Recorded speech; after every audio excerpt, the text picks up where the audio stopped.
The man who refused to follow the system. In 1960s and 70s, India was a deeply traditional society. Religion meant obedience. Spiritual leaders were expected to preach discipline, sacrifice, and celibacy. But then came a young philosophy professor named Rajneesh. Instead of repeating traditions, he asked dangerous questions. Why should spirituality mean suppressing desires? Why should society decide what is moral? Why are people living in guilt and fear? These questions shocked the establishment. Priests criticized him. Politicians disliked him. Traditional spiritual leaders called him controversial. But young people started listening to him. How he disrupted the social system. Osho attacked three powerful institutions directly. First, he organized religion. He openly criticized Hinduism, Christianity, Islam, and other religions.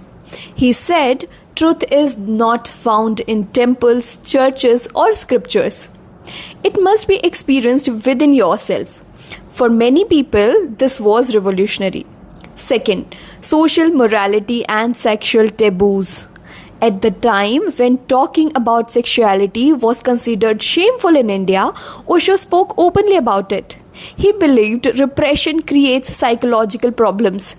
He argued that awareness is not suppression and is a path to transformation. This made conservatives furious, but it made many followers feel liberated.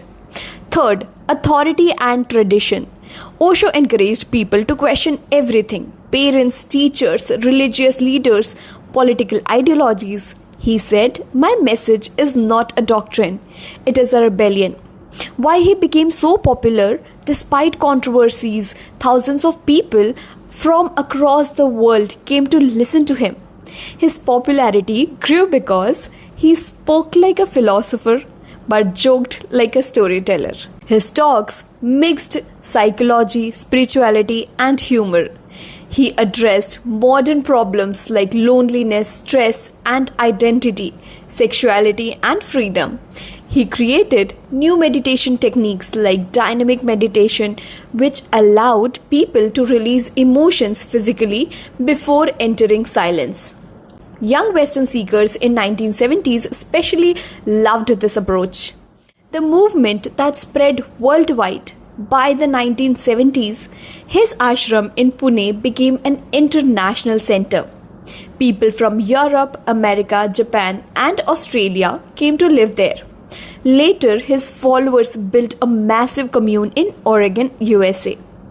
This movement was called Rajneesh movement, but it also created major controversies with governments and local communities. The paradox of Osho remained a deeply polarizing figure. Some people saw him as a spiritual revolutionary, a psychological healer, a philosophical genius. Others criticized him as controversial, anti-tradition, too radical for society. But one thing is undeniable. He forced society to question things it had accepted blindly for centuries.